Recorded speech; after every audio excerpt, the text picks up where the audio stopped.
নমস্কার, আমি সীমান্ত Bengal job with study YouTube চ্যানেলে আপনাদের সকলকে স্বাগত জানাচ্ছি। 2016 সালে পুরো প্যানেল বাতিলের যে নির্দেশ, আপাতত সেই নির্দেশ সুপ্রিম কোর্টে কিন্তু বহাল থাকলো। আর এর পাশাপাশি যারা নির্দোষ, অর্থাৎ যাদের কোনো দোষ নেই অথবা আজকে চাকরি হারা, তাদের জন্য এই শাস্তি যে অতি দুর্ভাগ্যজনক সে কথা কিন্তু খুদ গতকাল স্বীকার করেছেন সুপ্রিম কোর্টে প্রধান বিচারপতি DY চন্দ্রচূড়। তিনি নিজে বলেছেন যে নির্দোষের শাস্তি দুর্ভাগ্যজনক। দর্শক বন্ধুরা, আজকের এই ভিডিওতে কিছু গুরুত্বপূর্ণ তথ্য এই প্রতিবেদনে আপনাদের সঙ্গে শেয়ার করব, যেগুলো আপনারা এখনো পর্যন্ত জানেননি, অর্থাৎ যে তথ্য আপনাদের কাছে সম্পূর্ণ অজানা। আর সব থেকে অবাক করে আমাকে, আমাদের রাজ্যের শাসক দল সে বিষয়ে কোনো সঠিক তথ্য এখনো পর্যন্ত জনগণের সামনে তুলে ধরেনি। এ প্রসঙ্গে অবশ্যই বলবো যে যতজন চাকরি পেয়েছিলেন তাদের সবার সম্পর্কে পূর্ণ তথ্য এখনো পর্যন্ত সংগ্রহ করে ওঠা সম্ভব হয়নি, এবং স্বভাবতই সেই কারণে এই তদন্ত কিন্তু চালু থাকবে। যাদের কোনো কোশ্চেন আছে এই বিষয়ে যে এই তদন্ত কি আদৌ চলবে, সে প্রসঙ্গে অবশ্যই আপনাদেরকে আমি জানিয়ে দিচ্ছি এই তদন্ত কিন্তু আপাতত চলবে। এক কথায় প্রিয় দর্শক বন্ধুরা, সোমবার সুপ্রিম কোর্টে স্কুল সার্ভিস মামলা যে দীর্ঘ শুনানি হলো, তার ভিত্তিতে কি কি তথ্য উঠে আসছে তার পুঙ্খানুপুঙ্খ বিশ্লেষণ এই ভিডিওতে আমি আপনাদের সঙ্গে শেয়ার করব। পাশাপাশি গতকালের একটি জনসভা থেকে এ বিষয়ে শুভেন্দু অধিকারী রাজ্যের মাননীয় এবং স্কুল সার্ভিস কমিশনের বিরুদ্ধে কি কি কথা বলেছেন সে বিষয়ে আমরা কিন্তু এই ভিডিওতে আলোচনা করব এবং সেই ভিডিও আপনাদের সঙ্গে তুলে ধরব। তাই ভিডিওটা স্কিপ না করে আপনারা সম্পূর্ণ দেখুন, তার দ্বারা আপনাদেরই একটি উপকার হবে।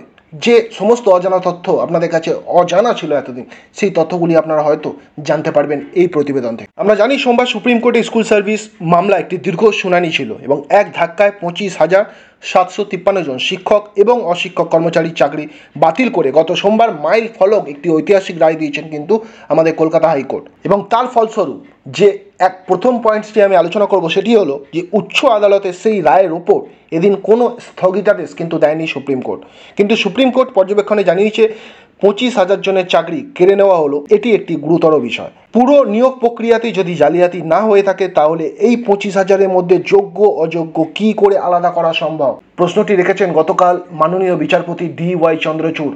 এবং তিনি বলেছেন যারা দুর্নীতি করেছে বা তার ফায়দা অর্থাৎ সুবিধা নিয়েছে তাদের অবশ্যই কিন্তু চিহ্নিত করা প্রয়োজন।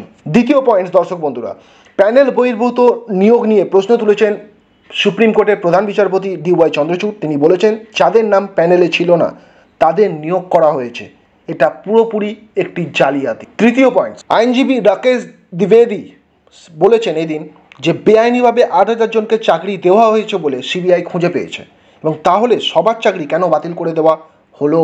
পরবর্তী 4 নম্বর পয়েন্ট, যেটা হলো প্রধান বিচারপতি DY চন্দ্রচূড় প্রশ্ন করেছেন যে একবার যখন দেখা গিয়েছিল বেআইনিভাবে নিয়োগ করা হয়েছে তাহলে নতুন পদ তৈরি করা হলো কেন। দ্য মোস্ট ইম্পর্টেন্ট পয়েন্ট, খুবই গুরুত্বপূর্ণ একটি কথা কিন্তু কালকে পয়েন্ট আউট করেছে মাননীয় বিচারপতি। যখন দেখাই গেল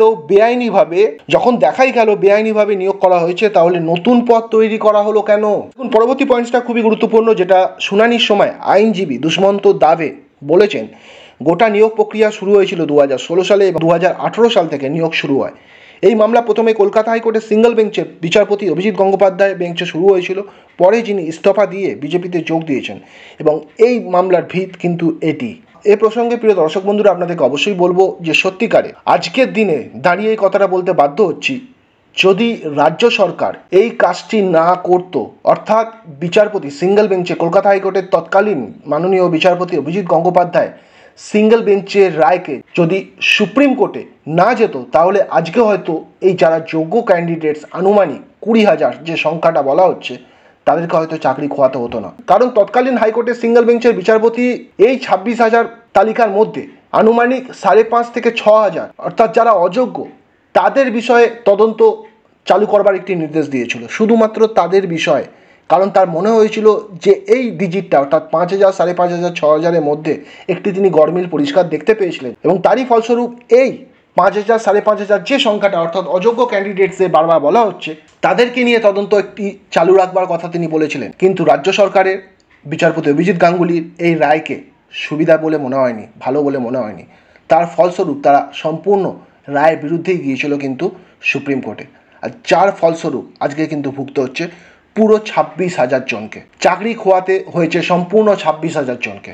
বিচারপতি অভিজিৎ গঙ্গোপাধ্যায় কিন্তু একবারও এই যে প্যানেল, সম্পূর্ণ প্যানেলকে বাতিল করা কোনোদিনও কোনো কথা বলেনি। তিনি বলেছিলেন এই 5,500 যারা অযোগ্য তাদেরকে নিয়ে এই তদন্ত চালু রাখার একটি নির্দেশ তিনি দিয়েছিলেন। তো আজকে এর জন্য পুরোপুরি রেসপন্সিবল কিন্তু আমাদের রাজ্য সরকার, এবং সবথেকেও বড় কালপ্রিট যাকে বলা যায় সেটি হলো স্কুল সার্ভিস কমিশন।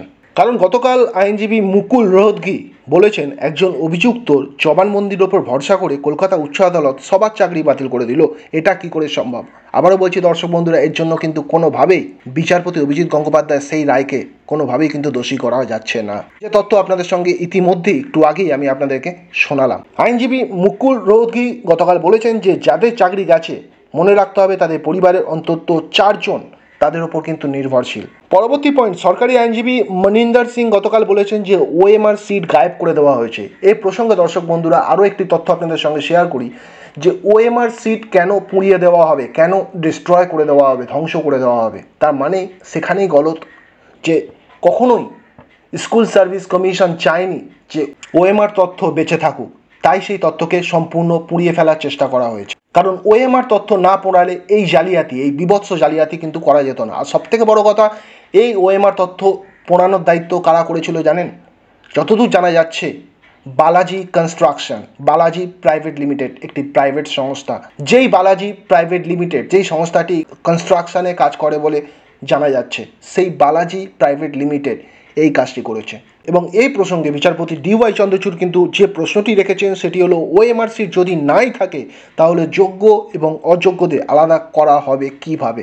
আমিও দর্শক বন্ধুরা এই জায়গাটাতেই বিচারপতি DY চন্দ্রচূড়ের সাথে একমত যে সত্যিই তো ওএমআর সিটই যদি পুড়িয়ে ফেলা হয়, ধ্বংস করে দেওয়া হয়, তাহলে এই স্বচ্ছ এবং অস্বচ্ছ মধ্যে পার্থক্যটা বোঝা যাবে কি করে? কারা জেনুইনলি চাকরি করছে এবং কারা জেনুইন চাকরি করছে আর কারা ফলস চাকরি করছে, এটা আমরা জানবো কি করে? এবং এরই ফলস্বরূপ সুপ্রিম কোর্ট গতকাল জানিয়ে দিয়েছে যে আগামী সোমবার পরবর্তী শুনানি হবে এবং ততদিন পর্যন্ত সরকারের কোনো মন্ত্রী বা অফিসারের বিরুদ্ধে কোনো ব্যবস্থা নিতে পারবে না সিবিআই। এবার আমরা দেখিনি গতকাল শুভেন্দু অধিকারী কি বলেছেন। এই ঠগি পিসি মিথ্যা কথা ছাড়া সত্যি কথা বলে না।